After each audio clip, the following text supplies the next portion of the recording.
Welcome. Well, you are at home with Jim and Joy, and you are an important part of our EWTN family. And we are delighted that you have welcomed us into your home. We certainly would love to hear from you. So today we're taking your questions and your comments. If you're watching, it's live and it's Monday. Give us a jingle at 1-800-221-9460.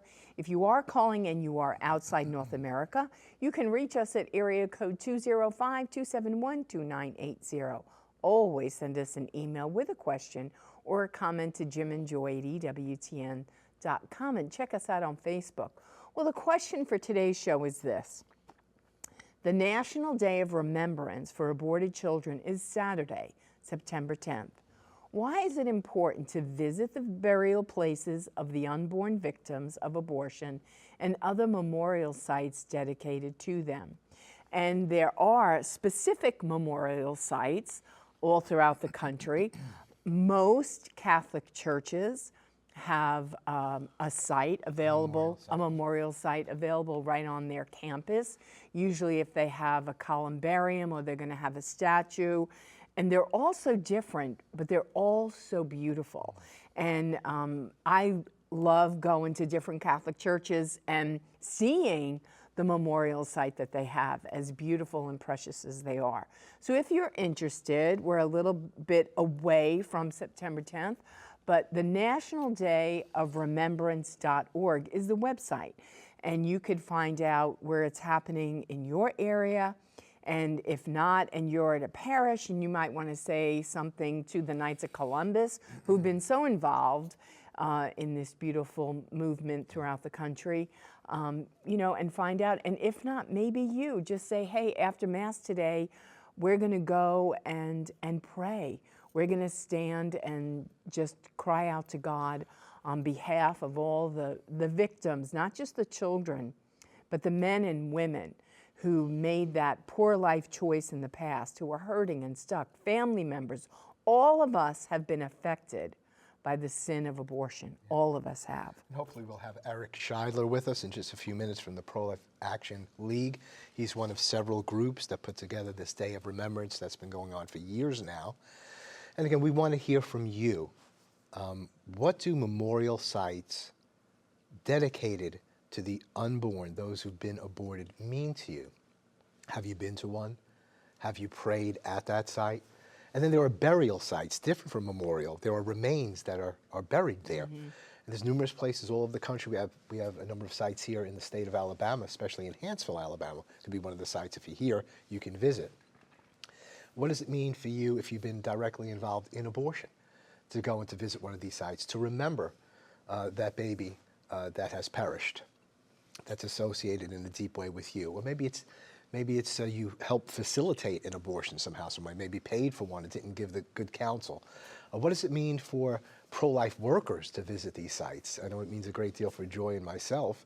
Will we visit these sites? Because we deal with 1,000 cases per year approximately of girls that are coming to us, many of them considering abortion. We win some, we lose some. But to go and to give these children, to give these mothers and these fathers there, to have that sacred space and place to remember them. We're seeing there, I think, a statue up there in Hanceville of Mary, a sword piercing her heart. I buried a baby there, 20-week-old baby Deborah. And that was a tremendous time. We can speak more about that. But don't pass that by when you go to Hanceville. Also the Pietà in Hanceville, the Shrine of the Most Blessed Sacrament. 3 aborted babies are born up there at the Pietà. Laid them to rest with others, and then there with Mary with the pierced heart looking down, baby Deborah is right there. So it's just good to give thanks and praise for these lives. I just like to say I ask forgiveness. If your parents never ask for forgiveness, I ask for forgiveness, and I solicit their prayers in the works that we do. So abortion and cemeteries go together. So why is it important to visit the burial places of the unborn victims of abortion and other memorial sites? What's your experience with this? Give us a call. Let us know your take on that. 1-800-221-9460. Plenty more to come. We'll be right back. Don't go away.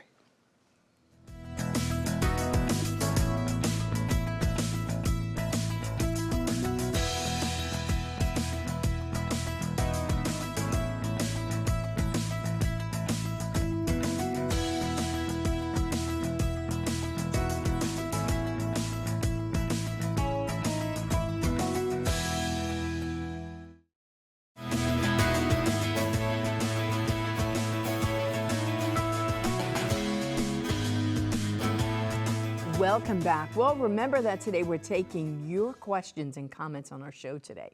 So if you're watching, it's Monday, it's a live broadcast. Please give us a jingle at 1-800-221-9460. If you are calling and you are outside North America, you can always reach us at 205-271-2980. You can always send us an email with a question or a comment to Jim and Joy at EWTN.com, and check us out on Facebook. So the question is this: why is it important to visit the burial places of the unborn victims of abortion and other memorial sites dedicated to them?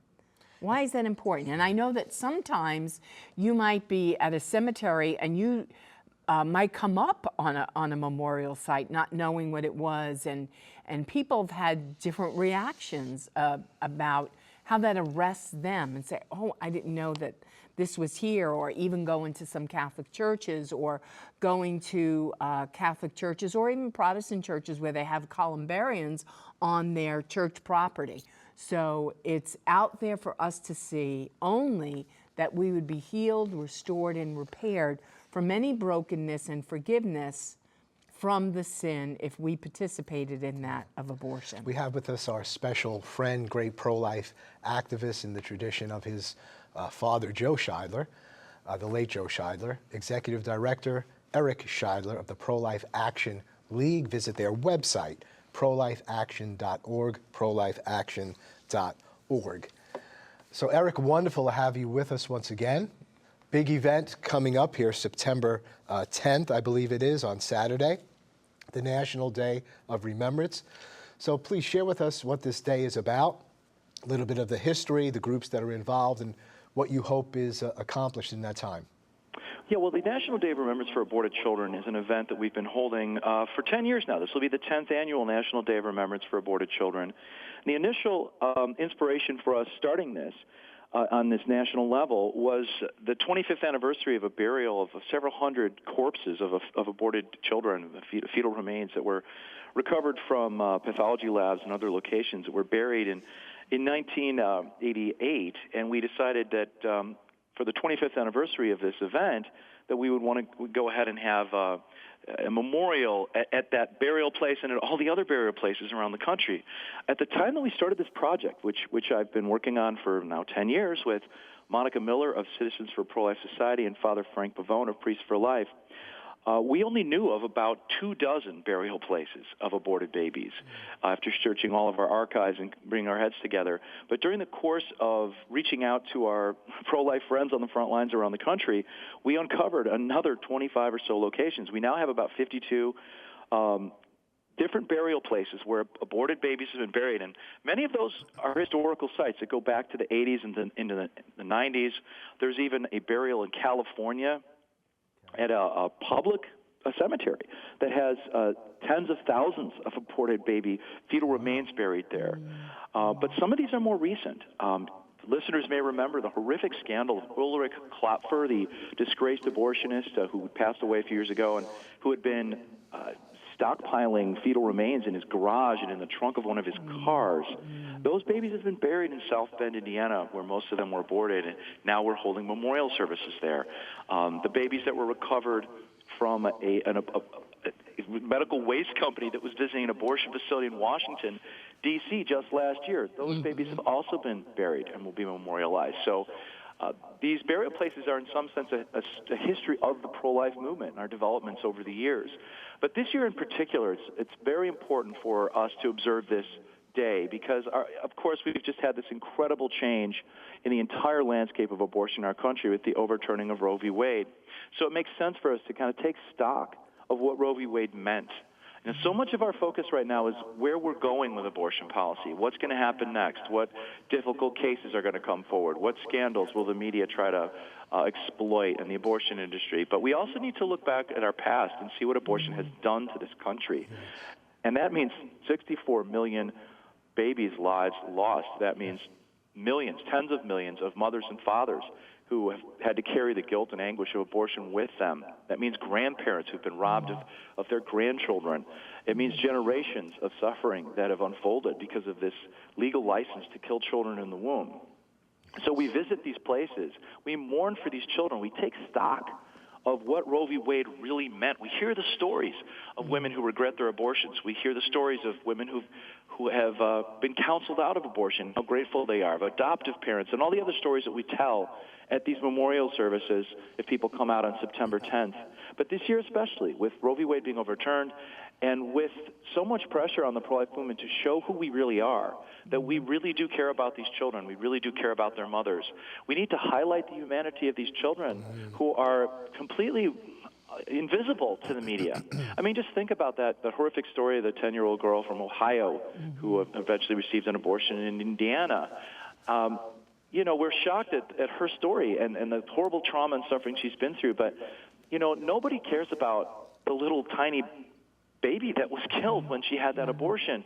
No one cares about how abortion is going to harm that girl. They only care about, they act as if abortion is sort of a reset button on pregnancy, and that if you get an abortion, you're just hitting reset and going back to how things were. But that's not what happens.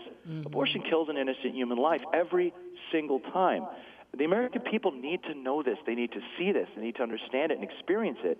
The National Day of Remembrance for Aborted Children this year, 2022, is an ideal opportunity for us to put the attention where it should be on the sorrow and suffering and misery that abortion causes and on the violent deaths that it brings to tens of millions of unborn children. Now, Eric, who would normally attend when, you've been doing this for 10 years? Who turns out for these events? Well, faithful pro-life people turn out because they have a heart for these children and they understand the need to mourn. They come out to mourn. Many people come out to these events as their very first pro-life activity.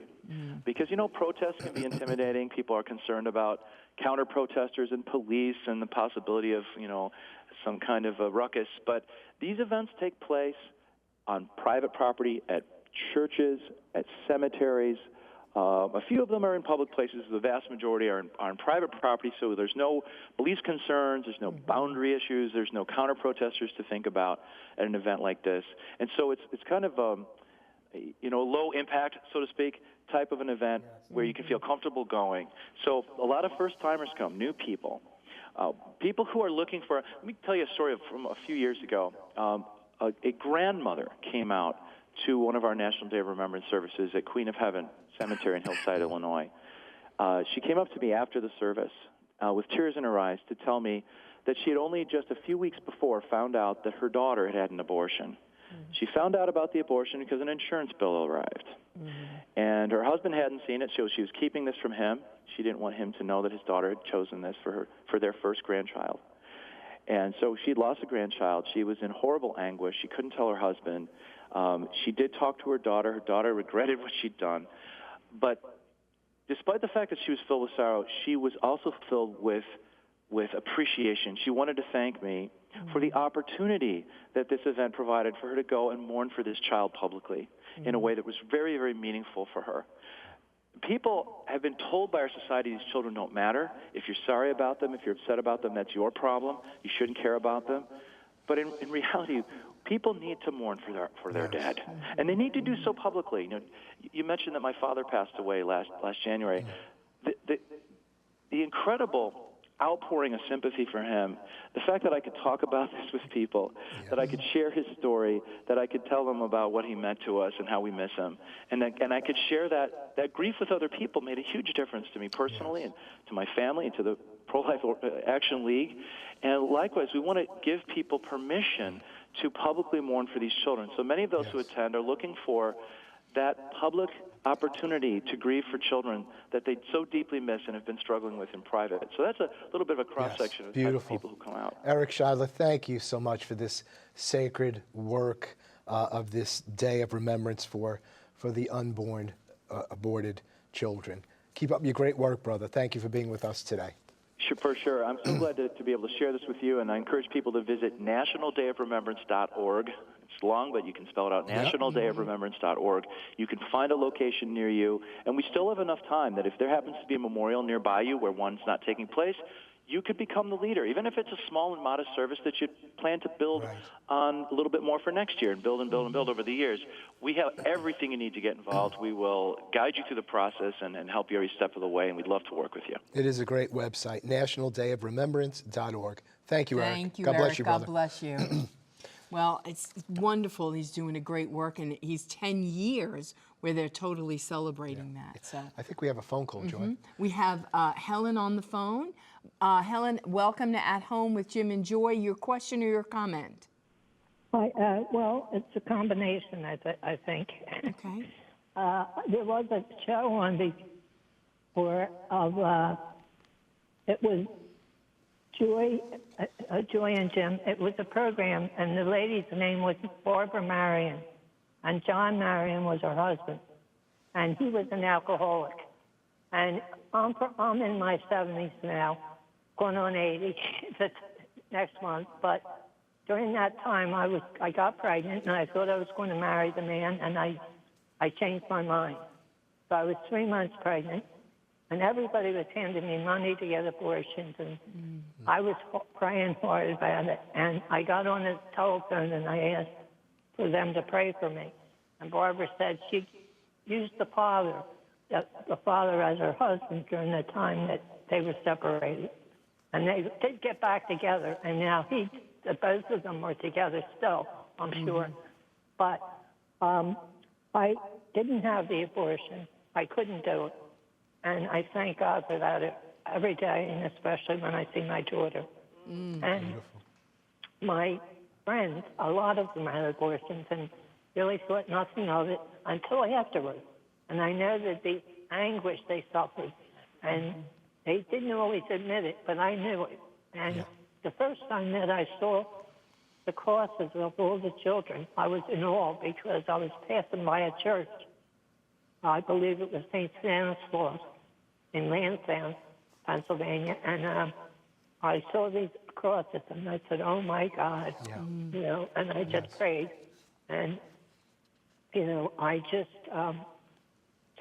still, you know, to this day, I can remember it, and I just wanted to say how sad these people are that have them and what they go through afterwards. And I'm so glad that God gave me the grace not to have one. Thank you so much for calling us Thank today. you. Thank you for your testimony, and may you make it to your 80th birthday and have a great, great year. God bless you. Well, you know, she represents so many people out there, right? I mean, people got in unplanned pregnancies, unexpected pregnancies. It happened.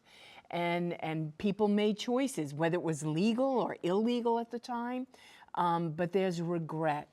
And there's a whole community of people out there, and you might be one of them. It's like forbidden grief. You did it, you made the decision, you chose to have an abortion, and so you can't mourn, you can't be sorrowful, but yet inside your soul, there's aching, there's a cavity in your soul. And so maybe if you're Catholic, it's important for you to this day, if you haven't confessed it, go to confession, make reconciliation with God for your own soul's sake. And as we come up upon this day of remembrance, you might say, I'm going to go out quietly and participate. Like Eric said, a lot of people come out. It's it's easy for people to get to, even at churches. Maybe there's statues, but ways that we can participate to say, Lord, I'm sorry. And maybe you didn't have an abortion in your past. But like Helen even shared, she saw the flags. You know, she saw, they put the little flags up of the unborn. And what an outward and visible reminder of what we've done. And it's to awaken us that we as a nation would be sorrowful, that we would pray, and that God would restore our land and our hearts. Go to nationaldayofremembrance.org. If you've never participated, this could very well be your year. Maybe you're just catching this show. You might not even be Christian or religious, but somewhere in your heart you know that you have grief and you desire to let that go. There's a place near you. I'm almost certain of it. So just go to nationaldayofremembrance.org, participate, and be set free. Be one of those who knows the forgiveness of the Lord. Those who are forgiven much, love much. We'll be right back. Plenty more to come. Please don't go away.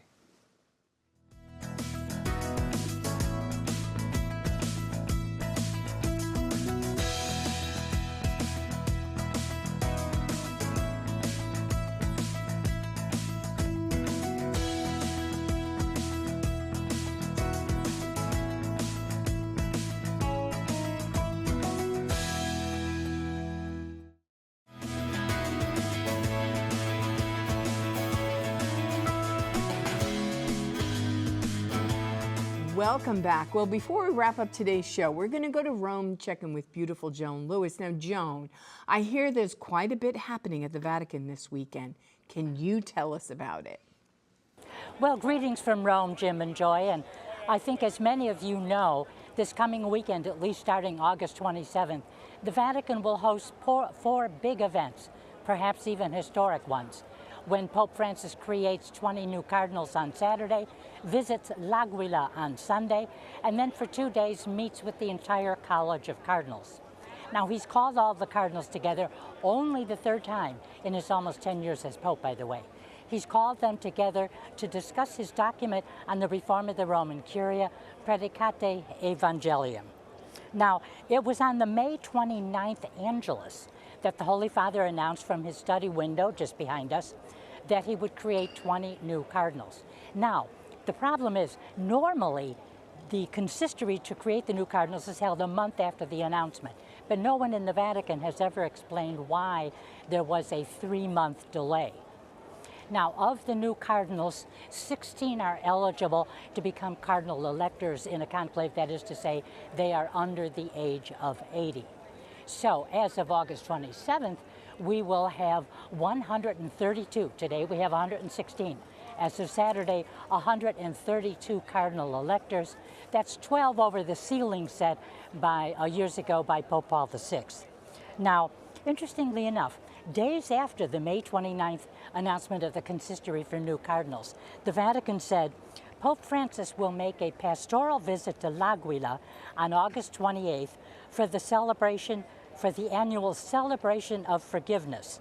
This celebration, in fact, was established by Pope Celestine V in 1294. It came about with his bull of forgiveness. Now, L'Aquila, by the way, is in Italy's central Abruzzo region, which was struck by a massive earthquake in 2009. They are still rebuilding. Now, an interesting fact about Aguila and Celestine, he's buried there. And he was elected Pope in 1294. He only reigned for 5 months. But one of the few edicts of his that ever remained was the right of a Pope to abdicate. And oddly enough, after issuing this, Celestine V himself abdicated in December of 1294. Now, only one other Pope has ever resigned in the 719 years since, and as we know, that was Benedict XVI. Speculation, however, here has grown in the months since the announcement of the Aguila trip, where Celestine is buried, that maybe Pope Francis might be thinking of resigning. We have to look at his health. He's been in a wheelchair for many, many months, does have a bit of a problem standing. There might be other health issues. But also, he has not moved off the table the possibility of resignation in recent interviews with the media. So lots to look forward in these coming days, so stay tuned. Time's up here. Back to you. Joan, thanks so much for that intriguing report. So we're always to pray for our Holy Father every day, and especially for this situation that you mentioned regarding his own personal future as our Holy Father. What a precious and tender show today regarding unborn children who have been aborted, the need for us to repent, ask forgiveness of sins, rededicate ourselves to the gospel of life, protecting the sanctity of every human being. For those more directly involved with abortion, this is your time, this day of remembrance.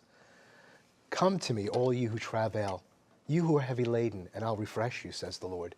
Take my yoke, not the yoke of abortion, take my yoke upon your neck and learn from me, says the Lord, because I'm gentle and I'm lowly of heart. You will find rest for your soul, because my yoke, it's easy. My burden is light. You're an important part of this family. You're never alone. You're always at home with Jim and with Joy. Bye now.